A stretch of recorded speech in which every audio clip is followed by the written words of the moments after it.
So, Dave, thanks for joining me. Would you like to maybe start by telling me how you got into the pub business?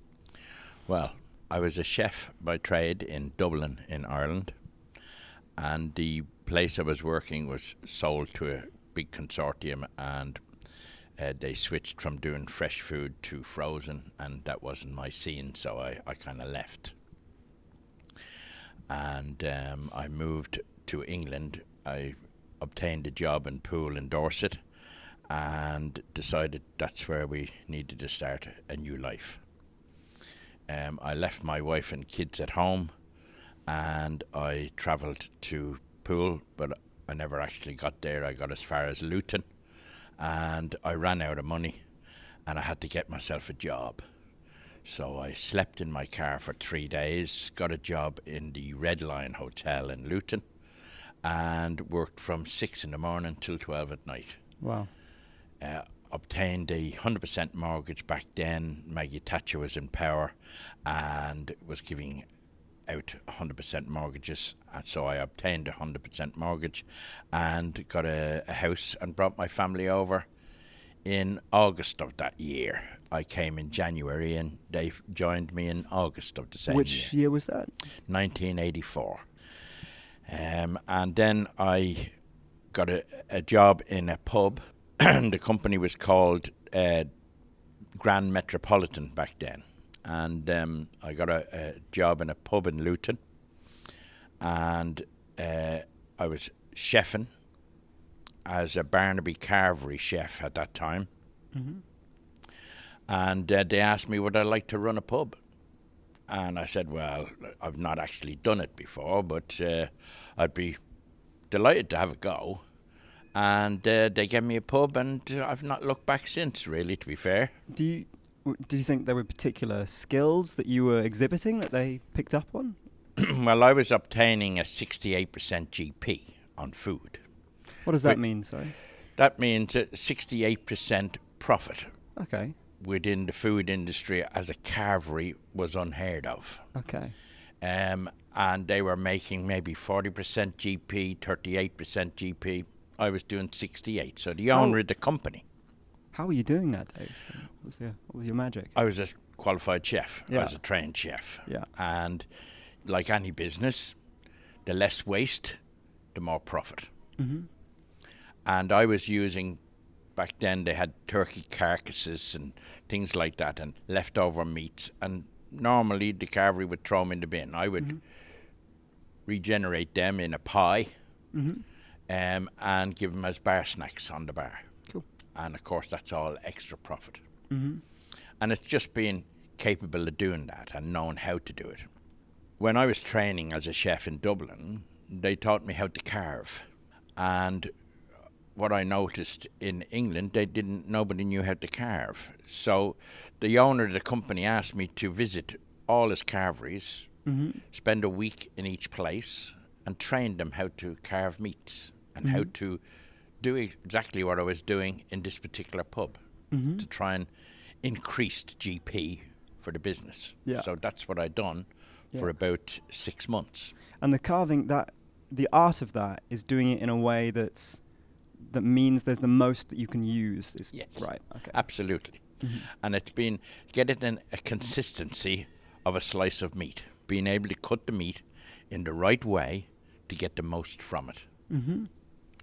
It's like anything, in life. Yeah, I see that. Okay. So it was this ability to maximize the profit that you think was basically what they had their eye on when they thought, hey, this guy might be management material. Absolutely. Yeah. That's my belief. Mm-hmm. And of course, when they asked me to run a pub, it's a little bit different than running a kitchen, for example. Same principle, but you're front of house rather than back of house. Mm-hmm. And I had a little bit of experience of being front of house because back in Dublin, we done functions, weddings, and conference events where you were front of house and you served the food in front of the customer. Mm-hmm. So it was experience I already had. And being a little bit nervous, I suppose, really, if that's the right word to use, I was quite willing to have a go at it. Mm-hmm. And I had confidence in my own ability to be able to manage what they wanted me to do. Mhm. So I had to go. Okay. And as it happened, worked out really well.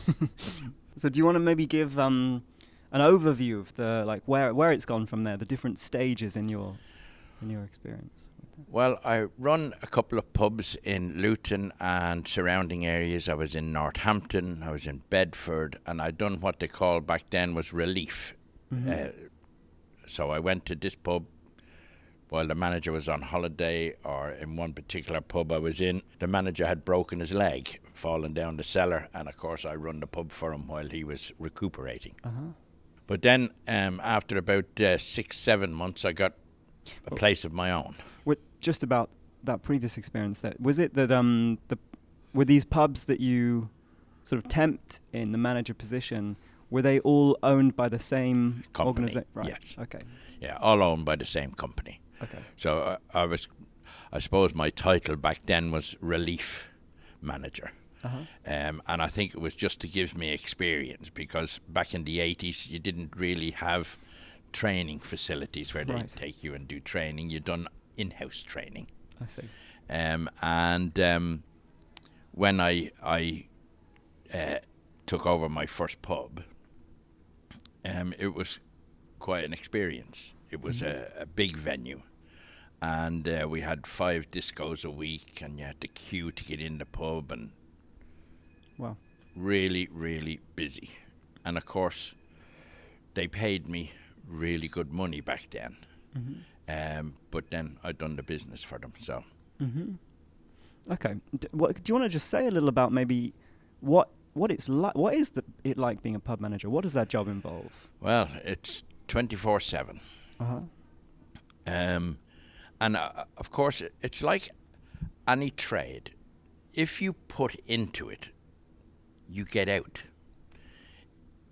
You can manage a pub from upstairs, sitting down watching TV. Mm-hmm. But in reality, you won't create a business. You have to be on the job. Mm-hmm. So you meet and greet, serve, get involved in the local community, get involved in things that are going on in the local community, and be part of it. Mm-hmm. Because in a pub like this particular one we're in now, it's the centre of the community. Mm-hmm. Anything that happens within the community happens here. Mm-hmm. Be it weddings, be it funerals, be it engagement parties, birthday parties, christenings, whatever. Anything within the community normally happens within here. Mm-hmm. So it's important that you put into it whatever you have to give, mm-hmm. because you will get it back in return. Okay. So in the early years then, it's about getting about yourself, making it known that there's this facility that people can use, befriending people, making them feel like they want to come into your facility, that kind of thing? Yeah, I think pubs are pubs. People come and go from pubs all the time. Yeah. And what I try to achieve is that they feel comfortable, they feel safe, and they enjoy the atmosphere. Uh-huh. And they enjoy their time here. Yeah. And they get home safe. That's all part of my job. It's like a train driver or a train conductor or a bus conductor. When you get on the bus, you're his responsibility, and it's his job to make sure that you get to wherever you're going safely. Mm-hmm. And that's my job, to make sure that everybody has a good time and is safe. How do you influence the safety, and in particular what you say when they're going home? What can you do to influence that? Well, it's taking responsibility for what you do. Yeah. I serve alcohol. Yeah. Alcohol impairs people, mm-hmm. relaxes them. Mm-hmm. They create different emotions when they have alcohol as to when they don't. Mm-hmm. And it's my job to be responsible enough to say, listen, you're not getting into that car. Come back in the morning, I'll hold your keys. Things like that, making sure they get a taxi, get them into the taxi and get them home. They're good people. Over the years, you get to know them, and it's important that you do things like that. And it's just being the responsible person on site to make sure that happens. Yeah. I can imagine though that when you're dealing with a drunk person and you're telling them they're not getting in a car, it would be easy, if you weren't very careful, to end up in an argument kind of situation. Absolutely, and it has happened from time to time. Mm-hmm. But you have to keep it sensible that you're not bullying them, Mm-hmm. but you're giving them an option, an Yeah. easier option, Yeah. if that makes sense. And human beings are human beings. They do realize that is the right thing to do. Yeah. They just don't want to admit it, Mm-hmm. So it can be difficult. And, I've had people just storm off and walk away, rather, but they still didn't get in the car, Yeah. So it's important that sort of thing happens. Right. You know? Okay. And then aside from that, when you're talking about making the pub a place where people can have the best experience they possibly can and have a happy time and they can feel safe, what are the other measures then? Well, I suppose you need to be very consciously listening to getting the feedback from people all the time. What kinds of things have you learnt and brought in to make the experience a better one for people? It's all down to knowing your customer or knowing your environment of Mm-hmm. where you are. I've had to change dramatically over the years because back in the 80s, people just come into the pub and, for example, they'd say, I'll have a pint of lager. Mm-hmm. And you could give them anything. Nowadays, it's all branded. So they'll come in and ask for a Pacific beer. So you have to change with the times, you know. And that's the sort of thing that the brewery's done over the years, is just brand everything to make the product. Well, you see it on TV all the time. They promote a particular product. Mm-hmm. And of course, you have to stay up with the times. You can't sit back in the 80s or 90s. You have to move forward. Back then, you could have one TV. Now I've got 14 TVs. What, in just this one pub? In just this one pub. Wow. So we show all the sports. Uh-huh. So it's cricket, boxing, motor racing, football, women's football, Mm-hmm. tennis, everything is on. So if you come in, you can experience whatever it is you want to experience Mm-hmm. and watch whatever you want to watch at any particular time. Mm-hmm. And that's important these days because there's a lot of sport going on at the moment. Yeah. And at all times of the day and night. So it's important that people can experience that if they wish. Yeah. If they don't have to, Mm-hmm. you know. And of course, you back in the 90s and early 2000s, karaoke was big, so you took that on board. Mm-hmm. Disco's kind of faded a little bit, and now it's soul music and Mm-hmm. things like that. So we've experienced it all over the years. But we've just had to move on with the times. Food now, this particular pub here was never a food house, but now it is, Mm-hmm. you know. And of course, you go with that because that's what people want. Okay. And of course, if you're prepared to give what people want, then you'll be successful. Okay. That's a separate question I was going to ask, actually, like how you feel the industry as a whole has changed, talking about sort of sensitivity to what the punters are asking for. Mm-hmm. But there are, I guess, other kinds of external forces, in your relations with the distributors of the alcohol, that kind of thing. Yeah, what have you seen? You since the 80s now, so you've had, about 40 years experience. How's the industry changed in that time? Oh, massively. When I first was involved in the pub business, your delivery people from the breweries, you used to know them all by name. Uh-huh. And you'd have a cup of tea in the morning because they'd turn up at 6 and 7 o'clock in the morning. And you'd have a cup of tea with them and a chat about things, but that's all gone now. They use outside distributors now, so you don't know anybody, and it's all different. They don't have the same people coming week in, week out. So that's changed dramatically. Mm-hmm. You don't have that relationship, you know. We used to have area managers that come and they'd visit you once a month, and they discuss your business and what they can do to help and promote and things like that. Now you're lucky if you get a visit once every 6 months. and that's being lucky. Sometimes I've gone 2 years without seeing anyone. Wow. But then that's from the larger organisation that's managing the Yes, string. yeah, absolutely. So you do still work with a larger organisation? I buy my beer from them. I'm Okay. freehold now, I see. or free of tie, if you like. So I can purchase my beer from any of the big suppliers. And I tend to use one against the other to get the best price, if you like, you know, and I think these are things you have to do, unfortunately, these days. So you very much regret that particular way in which times have changed? Yeah, absolutely. There's no, what's the word I'm looking for? Personal. Yeah. You know, it used to be personal. You could build relationships, you know, and he knew your business, and he knew what you needed to enhance your business.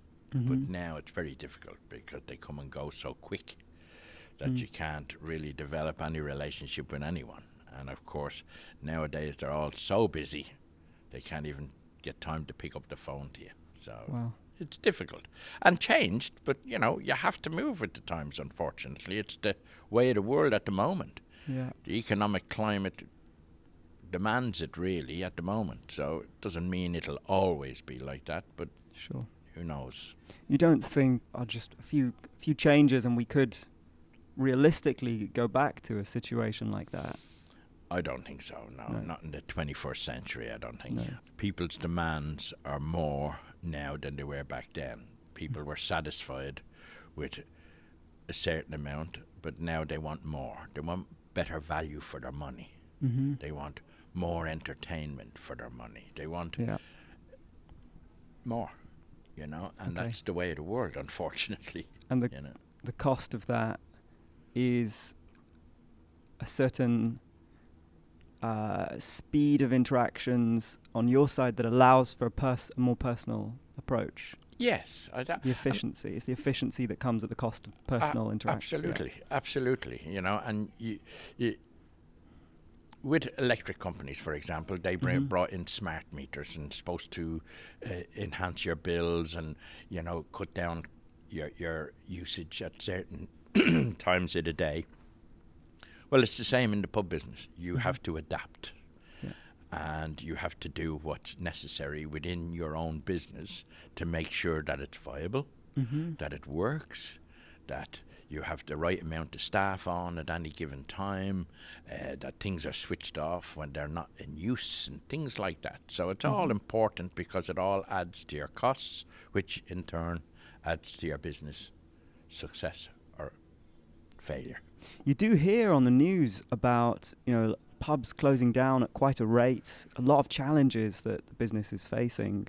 What's your feeling about that? Unfortunately, these things happen. Businesses fail. I know personally some people that lost their business, pubs, because of the pandemic and other environmental changes.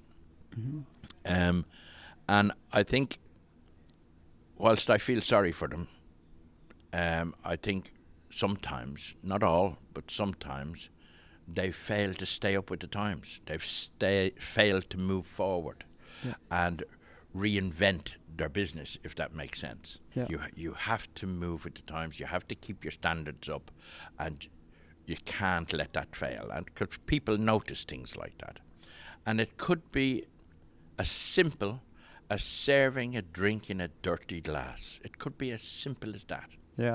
Because people demand better. And you have to stay on top of it. You know, and with anything, that's important. Cleaning your lines, making sure the beer is the best it can be. Because people will notice, and they don't talk. British people don't complain. They just don't come back. And that's unfortunate. You know, in Ireland, they complain. You know, if something is not right, they'll say it's not right. That's interesting. You know, unfortunately, British people sometimes just stiff upper lip, if you like. You know, and just don't complain, but they They complain by not coming back. If you ask them, though, will they tell you what the problem was? Oh, yes. Okay. Yes, absolutely. Mm-hmm. Absolutely. But you shouldn't have to ask. The person should tell you, you know.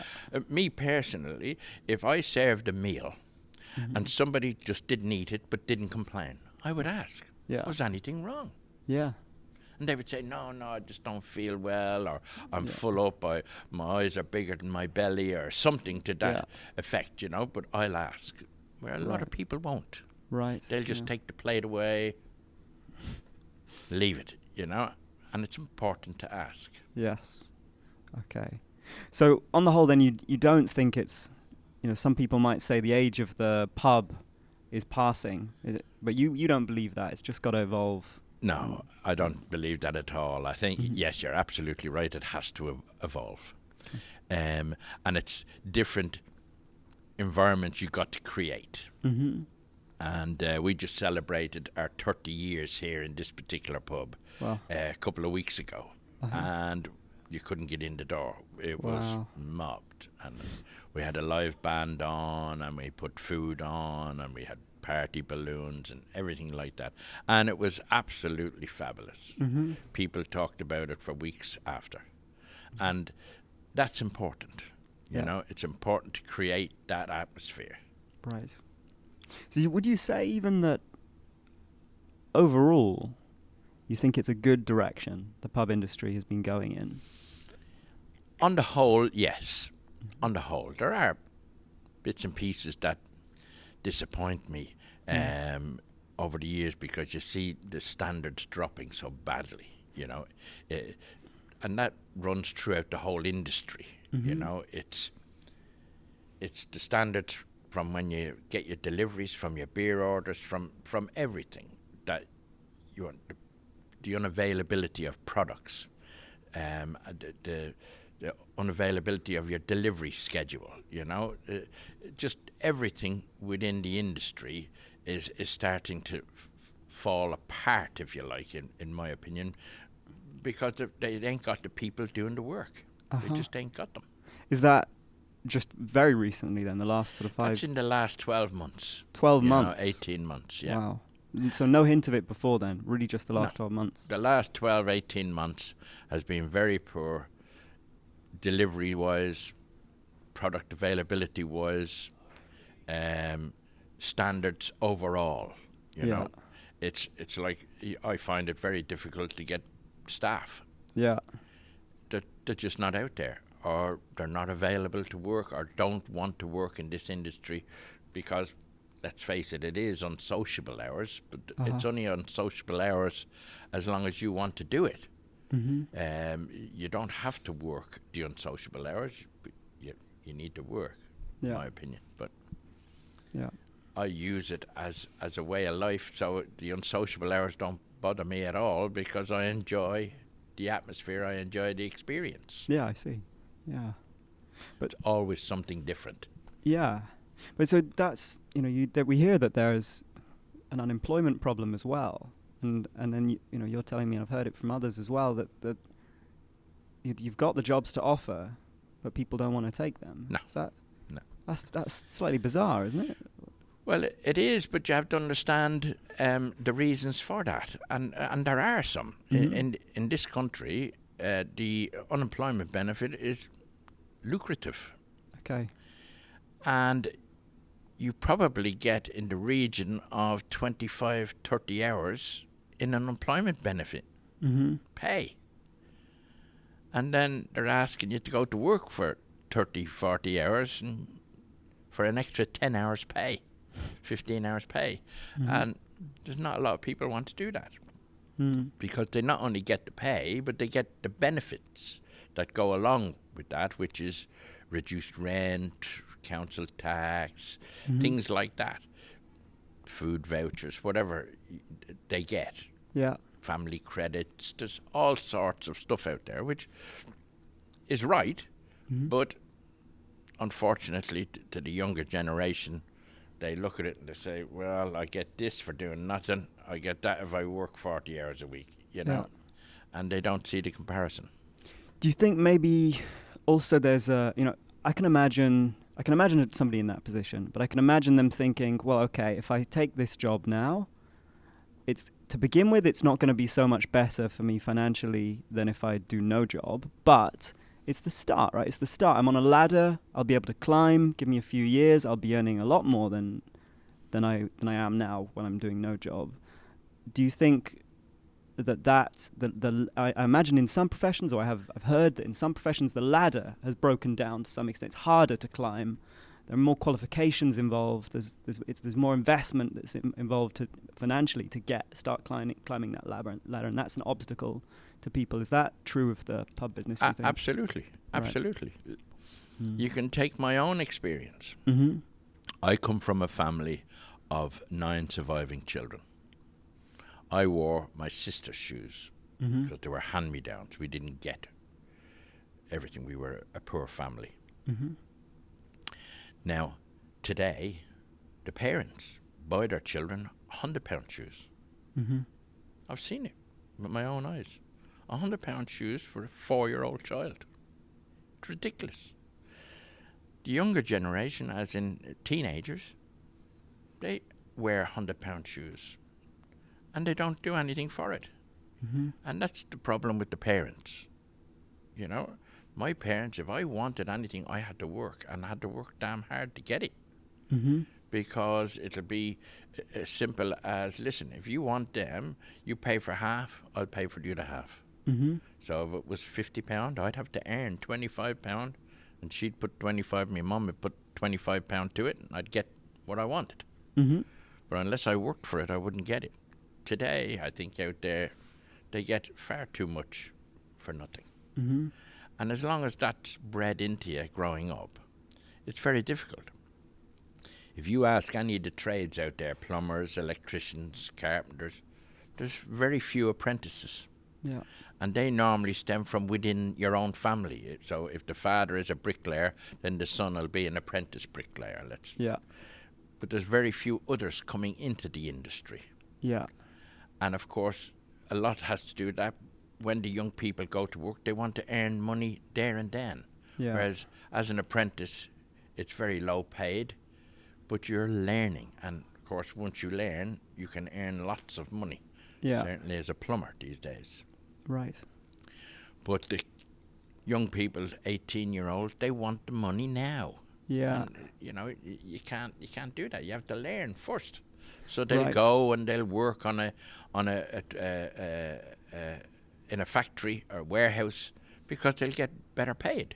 Yeah. I see. Simply because they want it now, and not because they have any ambitions to be a plumber or an electrician or a publican or something like that. Yeah. You know? Yeah. So. Okay. No, that makes total sense to me. I do think our patience or our willingness to build seems to be decreasing in society. We do think we need things now.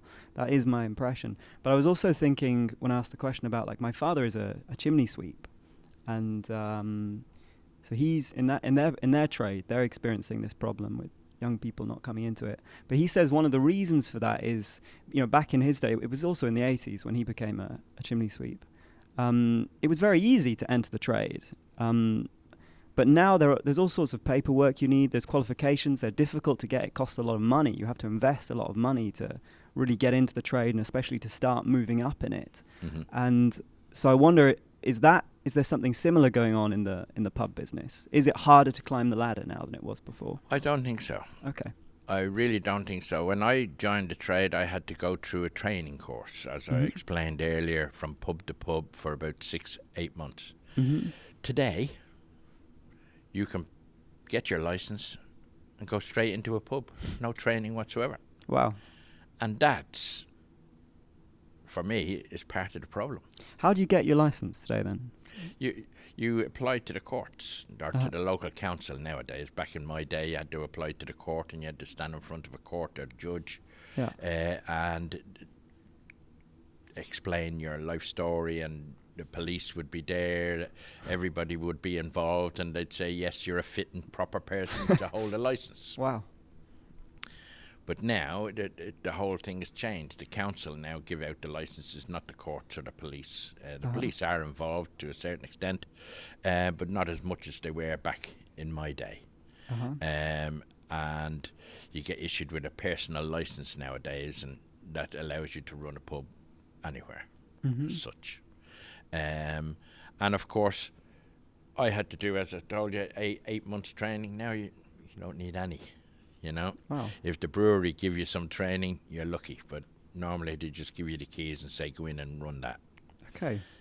So it's the opposite, in fact, of the tendency that my father... I believe so. Wow. I believe so. And I think that's part of the problem within the pub industry. You know, they don't gain the experience. They don't have the knowledge. Right. It's like if you get a lump sum as redundancy payment, or you win a lottery ticket or something like that, and you buy yourself a pub, you go in, you've got no experience. Yeah. It doesn't mean it'll work. Right. You know, you need to know what you're doing. Yeah. Like anything. Yeah. You know? So that's, you think, maybe a large part of why pubs are failing on such a scale, that people just don't know what they're doing, actually. Absolutely. Not had the training. Absolutely. Yeah. You know, I'm not saying that you can't pull a point or two, but there's more to the business than pulling a point. Yeah. You know, it's business school even. Yeah. You know, it's knowing how to run your business properly. You know, Yeah. it's a specific business. Yeah. That's, like, I suppose it is something you hear, isn't it, from a lot of people out there, that they've got this sort of pipe dream, I'll open a pub one day, and they probably have no notion of this romantic idea of what that will involve, and it's not. Absolutely. Yeah. It's like, I've heard the saying myself, you know, all you have to do is open the doors and let people in and serve them. Well, unfortunately, there's a lot more to it than that, you know, and it's being able to deal with the other parts of it that will dictate whether you're successful or not, to a certain extent. Yeah. On that topic, could you say a little about what the really big challenges have been for you over the years? Well, I think as a business, its challenges have been hard and easy at certain times, as I go through the years. It's always difficult taking over a new particular business. And I didn't tell you, but I had 6 pubs in all. And I'm what's known in the business as a hands-on person. I get myself involved in everything. So I liked to be involved in any particular pub that I purchased, and I went into it and I'd get it running the way I wanted run, and then I'd hand it over to somebody to keep it in that particular frame. And that was a challenge. It's always a challenge with staff, always, because when you run a business, and I have 2 wedding venues, this being one and another one in another place. And when people book a party, a wedding, for any particular function, and they don't care if you're not well, they don't care if somebody is sick and doesn't come in, they want their perfect day. And it's your duty to, when you accept the booking, to make sure that happens. And I take it personally, because it's important for me for them to go away and have the perfect day. Yeah. And that's always a challenge. That's probably one of the biggest ones, because you'll always get a phone call, I'm not well, I can't come in, my baby is not well, I can't come in. You always get it. So staffing is the biggest challenge of all. So, right. over the years, definitely. Yeah. There's not been one of these pubs where in the end you've had to pull out? You feel it's been a failure? And no? No. Wow. No, definitely not. I think, listen, you know, things don't always work. I one particular site I owned, I went to the council for an entertainment license, and I had 70 residents turn up objecting to it. And in all my years of experience, I've never experienced anything like it. I have gone for entertainment licenses hundreds of times, and I've never had one person turn up. But this particular occasion, I had 70. Wow. And of course, I didn't get the license. Why were they objecting? Noise, Okay. basically. People throwing cans in their garden. I didn't sell cans, didn't really make a lot of difference. Customers urinating in their hedge on the way home, things like that, all sorts of things. They complained about. Obviously, I didn't get the license, but ultimately, I was disappointed. But when one door closes, another one opens. So I shut the pub, knocked it down, and built a block of flats. And I made a lot of money. And ultimately, it was a success. Is there not sort of a little voice in your head saying, well, why don't you knock down all the pubs, build houses? It's a housing shortage, right? You gotta... Of course, that enters your head. But of course, I love what I do. Yeah. And I couldn't not do it. I just couldn't. Yeah. You know? And there's certain places that's suitable for, and this particular place was suited for that. You know, the local residents didn't want the pub there, so I just agreed with them. Okay. You know, Yeah. I could have fought on, but it was a losing money. Yeah. And of course, to me, that's a failure. Yeah. But lucky enough, I was able to turn a failure into a success. Yeah. Wow. Through another option, if you like. And people are out there, and they will have the same options at times. There's quite a lot of pubs have gone out of business, and some sit empty. Some have been reopened by other people and made a success out of it, and others have been knocked down and turned into flats. And it's that evolution, it's that circle, it's that, you know, changing with the times. And that's part of it. It really is. You know, you have to identify what your business is and make sure that it's viable. When I purchased a pub, I always looked around the area first. And I look here, for example, it's the chimney pots. There's thousands of them. That chimney pots are customers. So you're guaranteed an amount of customers as long as you run your business properly. Why the chimney pots of all things? Why are they the indicator? Why not just like the number of houses or something? Because houses, you know, I call it chimney pots, it's houses. Okay. You know, so Okay. it's the same. But it's if you purchase a pub in the country, you know, you're limited to what you can attract. Yeah. Summer, yes, you'll attract quite a few, but winter, you'll be lucky to survive. I see. So it's always about having access to where your customers are going to come from. I see. Where you're going to attract them from. So, and that's important in any business, you know.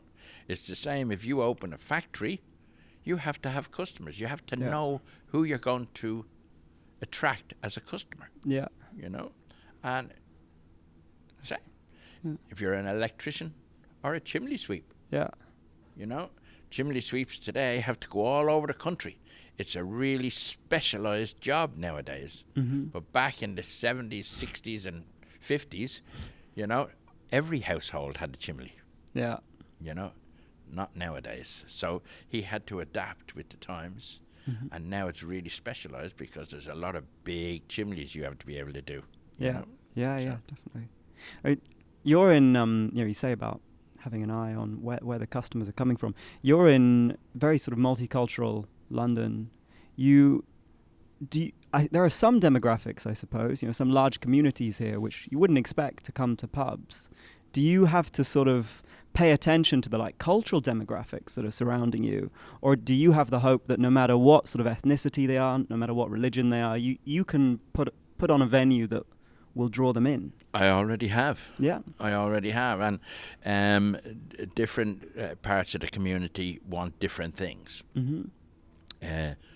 Like the Indian community, they still do weddings, they still do meetings, and they don't drink alcohol or very little, but it's a different type of environment they want to create. and as long as you can offer that facility, and that is the facility, I offer that, and they use it. We've done many functions for the Asian community, the Indian community, right throughout the whole spectrum, to be honest. We had a lovely West Indian function where they done goat curry and things like that, and lovely experience. So Great. really nice people. So yeah, different environments create different things, and you have to be able to adapt to that. You know? And you can't be tunnel vision. Yeah, I see. You need to be able to adapt to your local environment. Right, cool. Now, you said a moment ago you love what you're doing. Could you tell me what it is in the job that brings you the most joy and satisfaction? I think it's running any event that is a success, because it gives me great joy to see people's smiling faces. And it doesn't matter what it is. I mean, we had as I touched on earlier, we had a 30-year anniversary.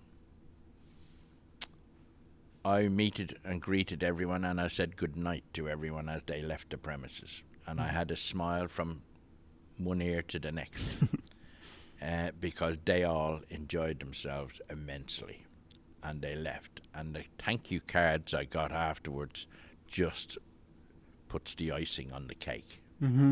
We had a wedding in this particular venue we are now. We had a wedding here Saturday, and the guys just couldn't thank us enough.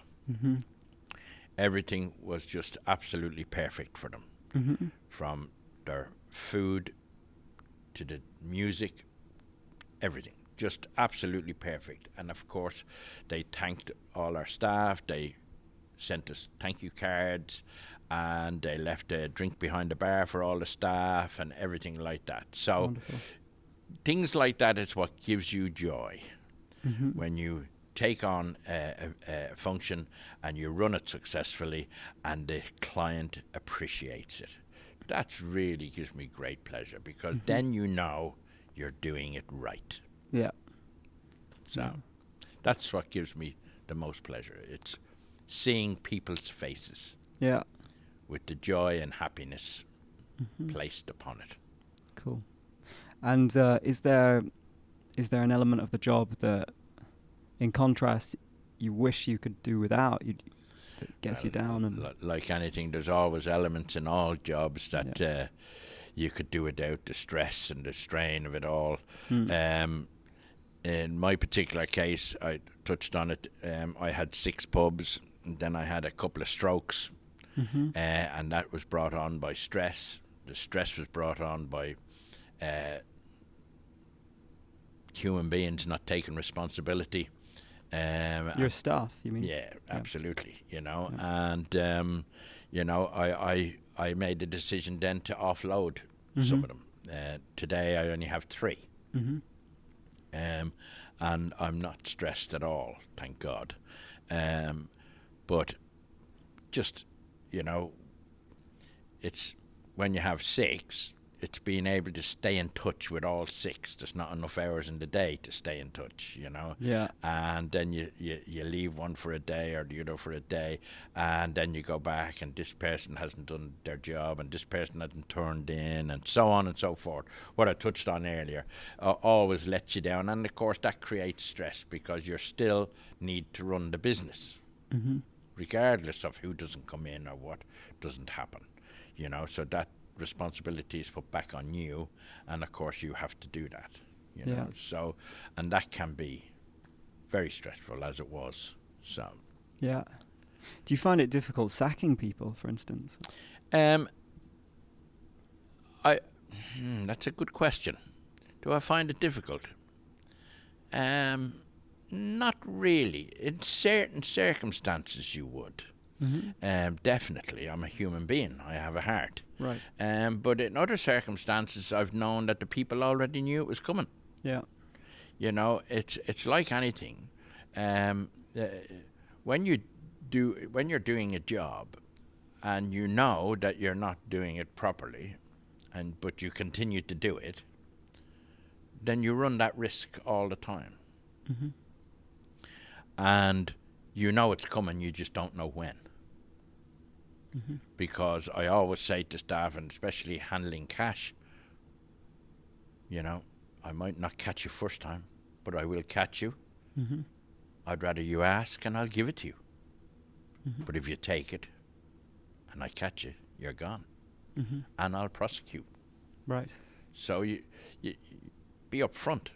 You had that experience many yes, times. many times over the Wow. years, many times. That's shocking.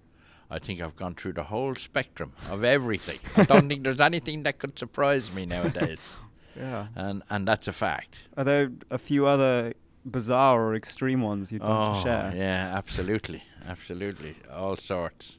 There was one particular person that came in and was so high on cocaine, I thought he was going to go through the roof. This is staff we're talking about? This is staff, God. and wanting to work. And I said, no, sorry, you're gone.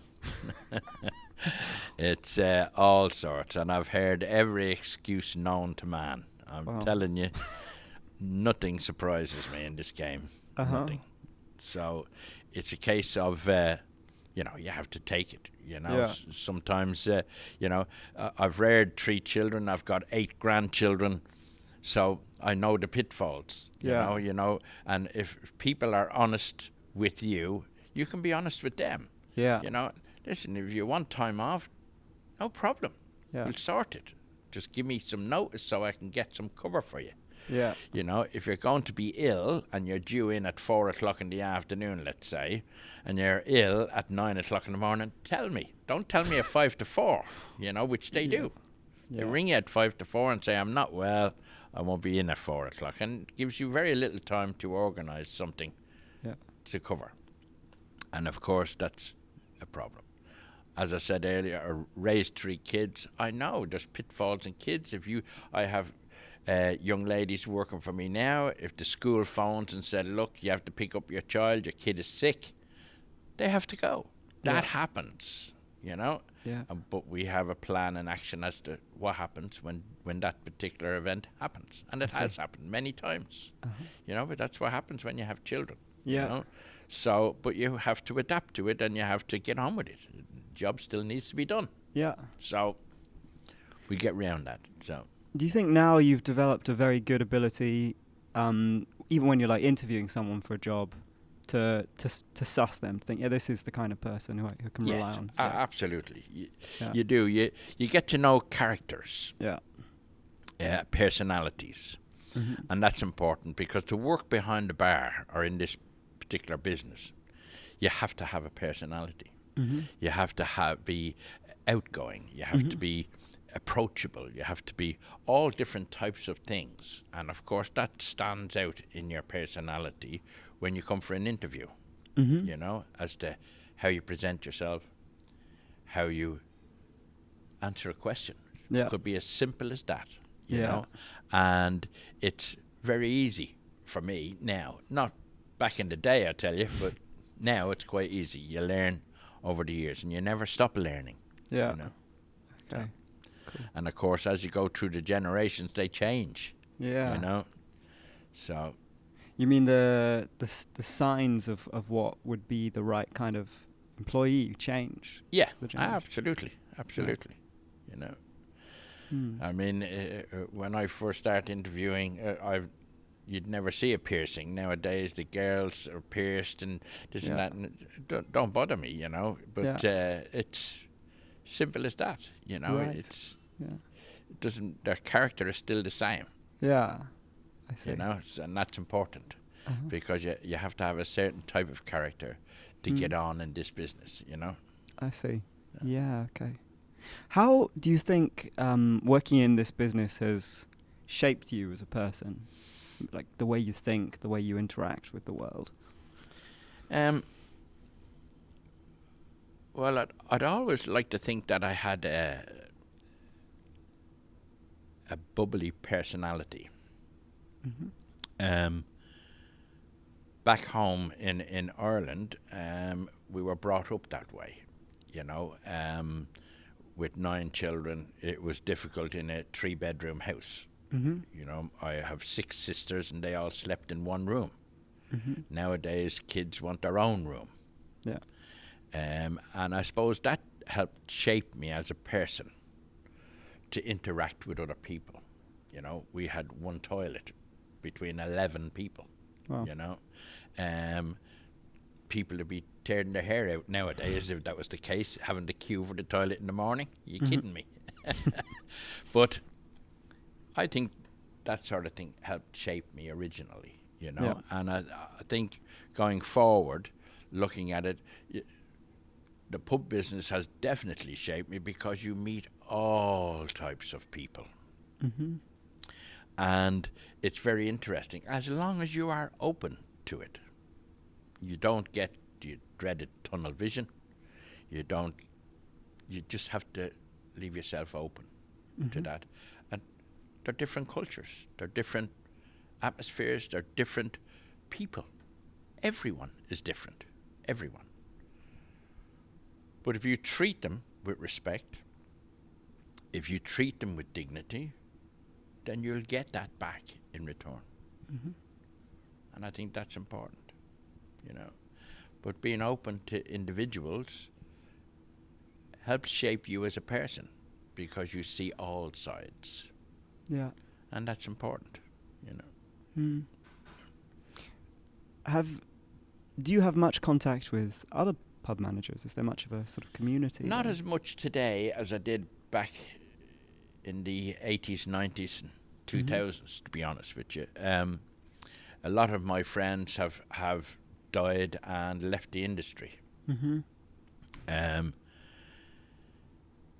I had a particularly good friend, a Scottish guy who's now living in Scotland, but ran a couple of pubs around my area, and we were very close. But as time goes by, that sort of thing happens. You know, people leave the industry, they move.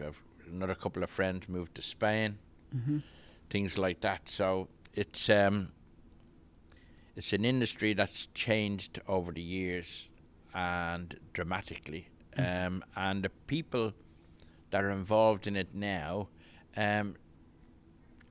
tend to stick to themselves. Right. If that's the right word to use. You know, I used to be part of the Licensed Victuallers Association, which is where all licensees within an area met once a month and discussed business, discussed this, and there'd be people presenting new products at that particular meeting. There'd be a little bit of a buffet lunch and things like that, and they'd meet at individual pubs. Yeah. Everyone would take a turn, and but that doesn't happen anymore. They're all gone. You know, it's just people didn't support it, weren't interested in it, whatever. They wanted to do their own thing. Yeah. And that's okay, you know, but it does take away from the industry, you know, and getting to know your neighbours, your fellow publicans, your fellow licensees, you know. And that's you miss that, you know, that interaction, you know. So now we get to see each other maybe on a golf day or something like that. Okay. Not very often, but, you know. So I'm picturing then that, you know, maybe in slightly sitcom terms, back in the day, they were more sort of characters, and now they're more sort of your typical managerial stereotype person who's just got their eye on the bottom line. And is that true? I'm afraid so, yes. Yes. Unfortunately, that's the way with a lot of things now. Yeah. You know, it's all about numbers. Right. You know, and achieving them numbers. Don't get me wrong, it was like that back in the day. Yeah. You know, but it was a different atmosphere, a different program, let's say. You know, you still had time. When I worked for one of the breweries, I was quite lucky enough to be quite successful, and they took me to Copenhagen to the Carlsberg brewery for a weekend, and I made them their first 100,000, I think, and I got a special tie with a 100 on it and things like that, you know. You don't get any of that nowadays, you know. That's not in the budget, Yeah. you know. So it's difficult. Yeah. Listen, everybody has to cut corners. They have to make sure that the bottom line speaks for itself. And these things happen, you know, but they've taken a lot of the personal stuff out of it, you know, where it's not personal anymore, you know. As I touched on earlier, it's having a relationship with your business development manager. Yeah. You know, me personally, I don't need that now. They couldn't teach me because they're way younger than me and they don't have the experience I have. Yeah. But when I came into the business, it was greatly important because I was learning and I wanted to learn more, you know, Yeah. absorb it all. But so I would assume the young people in the business now would need their area manager. Whether they're there or not, I don't know. They're certainly not. Don't come to me anyway. So Yeah. A lot more pubs are run by chains now. Is that absolutely, the case? yeah. Yeah. And the change, you know, the managers come and go all the time. Yeah. All the time. Right. And that, I suppose, that must come at a cost because they don't have the. If you're not there in the job for long, you can't build up that like intimate knowledge of the community around the pub and. Absolutely. I have personal experience of it. I know a particular couple that took over a pub locally here. Yeah. No training whatsoever. None whatsoever.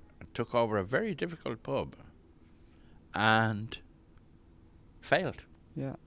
You know, through no fault of their own, just no experience, no training. But these chains, they put them in and expect it to work. Yeah. And it just doesn't, you know. And that's not one, that's several people I know that's happened to, you know. And it's unfortunate, but these chains, they don't know. They just, as you said, look at the bottom line. Right.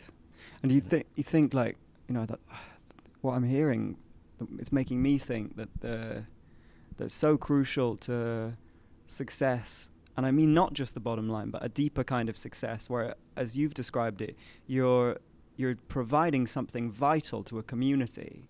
Like for that kind of success, those years of experience in that place with those people is so vital. And the managers just coming in, sort of being sent in from above, like sort of dropped in by helicopter almost, be there for a few years, maybe moving on to another place, a bigger gig, whatever, maybe going out of the industry, trying to get a management job in some other profession.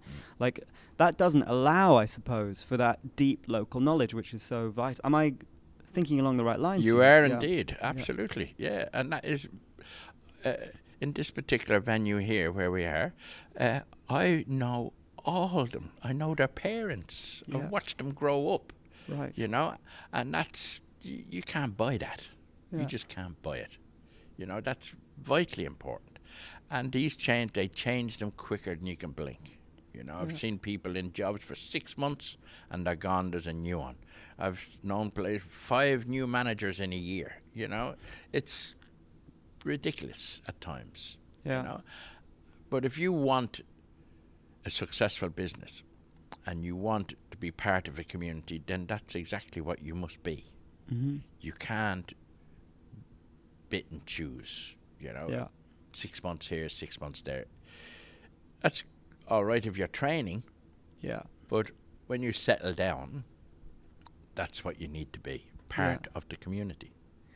And I suppose also then at the level when you're at the level of you just deciding your staff, it really helps.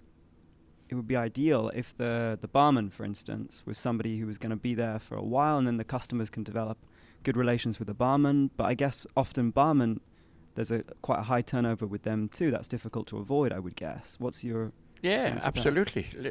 You know, you can go behind that bar now. I think the barmaid that's on now is with me 18 years. Wow. One of my managers in another pub I have is with me 29 years. Wow. Next year's is 30 years. So that's a big consideration for you when you're taking someone. Like, how long are they willing to stay? Absolutely. Yeah. I run 2 very successful businesses here in this particular town. 3, in fact, sorry. And part of the 90% of the reason is because there's stability in the management, stability in the staff. Because the staff then know every customer. Yeah. Staff know everything that I want done and how I want it done, and are quite willing to do that. And that's important. That's very important. Yeah. And I think I put down to the success of the business is because of that. Yeah.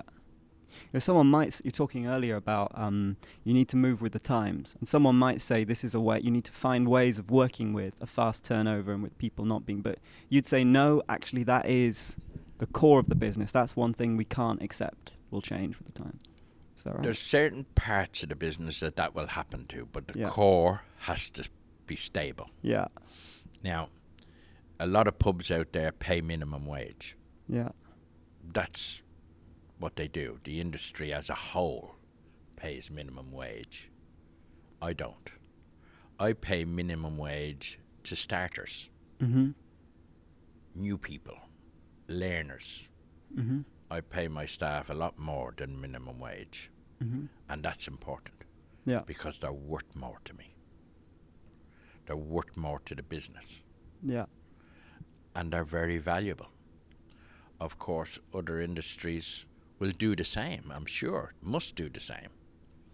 But on the whole, the pub industry doesn't. Yeah. It doesn't reward people. And it should. Yeah. Really and truly it should. I see. You know? And when I interview my staff, let's say I'm interviewing you, and I offer you the position, my words would be similar to, I'll start you off on minimum wage, but after the first month, we'll see how you settle in. If you adapt to the environment and you prove to be an asset to the business, then I will increase that immediately. And I would suggest what we'll increase it to, and then after 6 months, we'll increase it again. Right? So that's giving you a goal to head for. And of course, anybody can go to work and be there. But I don't want you just to be there. I want you to be an asset to the business. Yeah. And that comes out of your personality. That comes out about making sure everything within your environment is clean, tidy, working, stocked up, in date, everything right. So if you come in and you stand behind the bar and twiddle your hair, you're not an asset to the business. But if you come in, look at your environment that you're in, check your stock, check everything is clean, check everything is working properly, then you're an asset. And that's, if you give me, I will then give you in return. Yeah. And that has to be the way. You have to reward people, you know, especially them that enhance your business. And that's what it's all about. And then you'll get the right people that are willing to work because they want to earn more. Yeah. And you have to reward them, you know. Yeah, makes total sense. Yeah. Now, David, I know you've also been involved with running a local football club. Do you want to say a little bit about how you made that transition, how it relates to the pub business? Well, I had 11 football teams in the pub business, and one of them was very successful. Do you mean pub football teams? Yeah, pub football teams, yeah. Sunday morning, Saturday afternoon. Yeah. Local leagues. Yeah. And one of them was very successful and wanted to make that transition to the next level. So I approached the local football club to ground share with them. Okay. And within the month, they'd asked me to take it over. So it was an unusual situation, but looking back at it now, it was quite similar to a lot of other football clubs at the time. They didn't have any electricity. They were working on a generator. The clubhouse had burnt down in 1992, and of course they were in a prefabricated unit, and the breweries wouldn't supply them because they owed too much money, and so on. Lots and lots of things going on behind the scenes. So they'd asked me to take it over within a month, and of course we did. And I never looked back since, really, just progression. So we redeveloped the ground and so on and so forth, and climbed the leagues over the years, and it's where we are today. So. And is it very similar work for you to what you've done in the pub business? Well, I treat all businesses the same.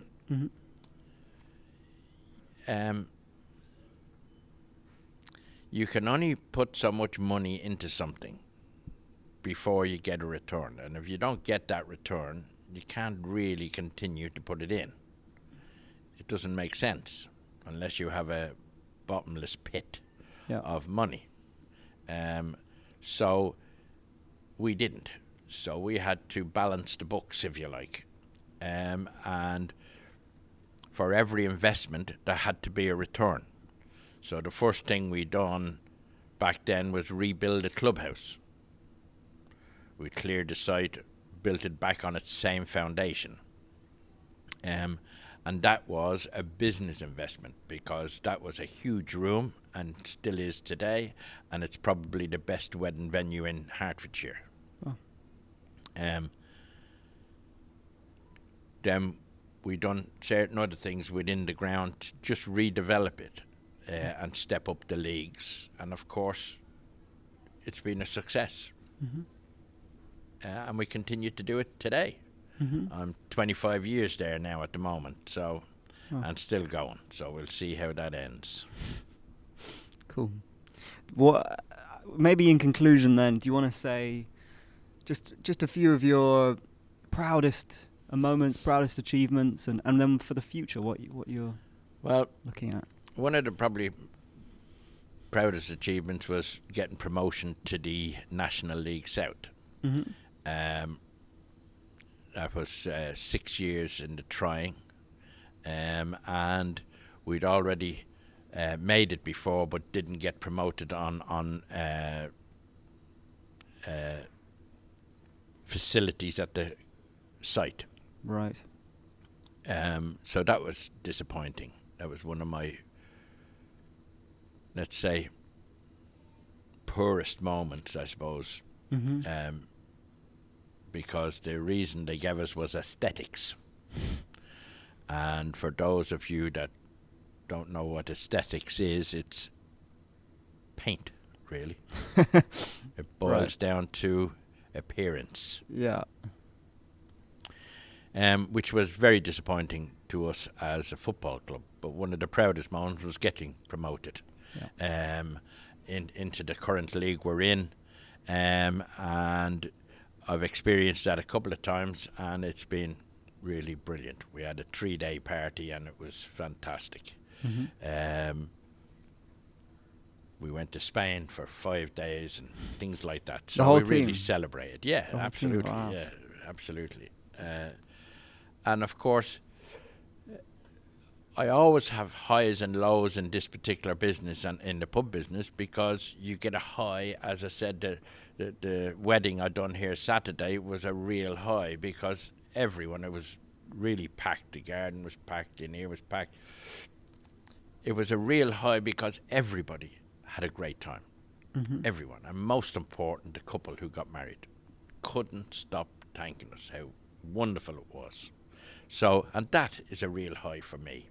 It's a high for everyone, because a lot of effort goes into running any event.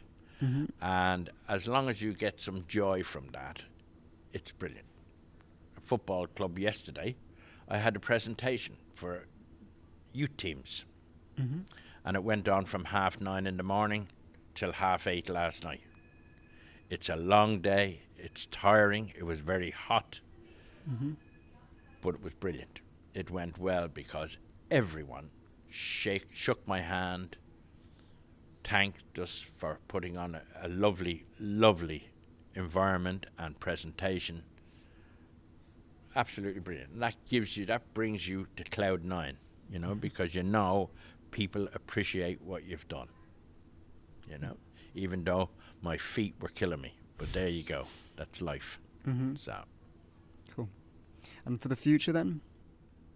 I think going forward, I think the pub business is a great business for young people to get involved in. I've always treated it as a way of life, which, because I lived on site, I worked on site, and I got involved in everything that happens within the community, and you feel part of the community. Being an outsider, that was important to me. Mm-hmm. So I think going forward, I think it's a young man's game these days, and I hope to hand over to a younger version of myself, if you like, mm-hmm. And hopefully they can take it to the next level. Mm-hmm. As you get older, you don't have the energy anymore. I have a license till 1:30 in the morning. Yeah. I can't be staying up till 1:30 in the morning anymore. Mm-hmm. I need my beauty sleep, let's say. Right. So, it's a young man's game. So mm-hmm. hopefully then I can hand over the reins to somebody else and they can take it forward, mm-hmm. But when you say the next level, take it to the next, do you have in mind what that would look like? Well, it really depends on the new person that wants to take over my particular business here. I've always had ambitions to build it into a motel. Mm-hmm. And that is to put 20 bedrooms in the garden. I have a huge garden there, and I could fit 20 bedrooms in there quite easily. Mm-hmm. And use this particular room, double it up as a breakfast room. Mm-hmm. And it's a function room, obviously, in the evenings, and works well. So that would be my next venture, I think, if I was still involved. Mm-hmm. But maybe that'd be something that somebody else might be interested in doing. So we'll wait and see what the future holds. But I think for this particular part of the country, there ain't enough bedrooms anywhere. You can't get a hotel room for love nor money from Monday to Friday. Right. So it would be an investment, but certainly there would be a return for it. There's certainly a demand. Excuse me, a demand out there for it. So. Right. But who knows mm-hmm. what the future holds. I'm going to try and continue to run successful business. Mm-hmm. And if I need to do things to enhance that, then I'll certainly do them. I'm not afraid of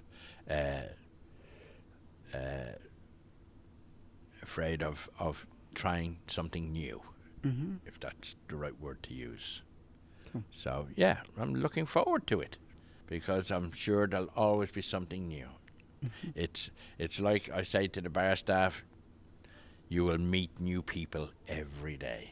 And you'll have new experiences every week. Every venue, every function that we run, beg your pardon, is different.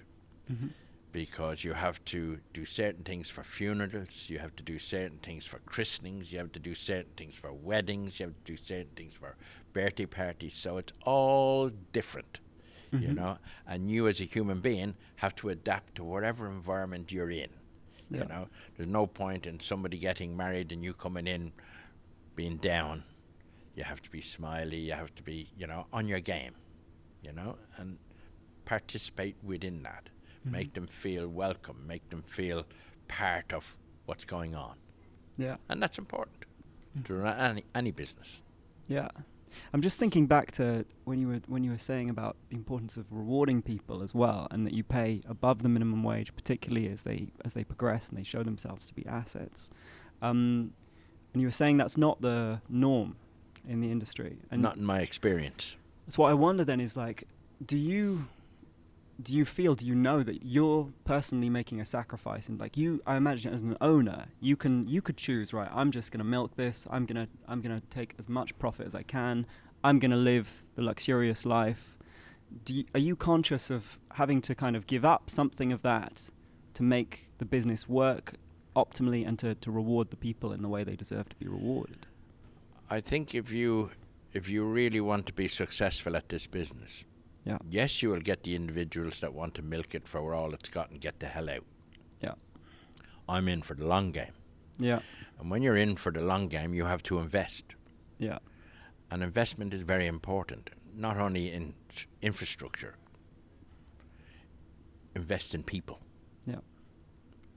People are your biggest asset. Mm-hmm. And if you don't invest in them, then you've lost already.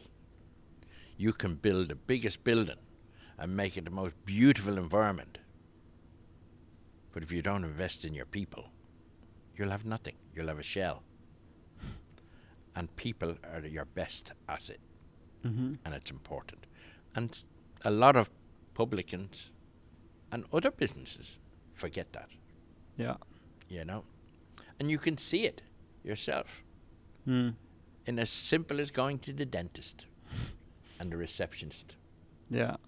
You can see it straight away, you know, if you care to look, of course. Yeah. You know, a lot of people don't have the time, Yeah. Mm. but it's there for all to see, you know.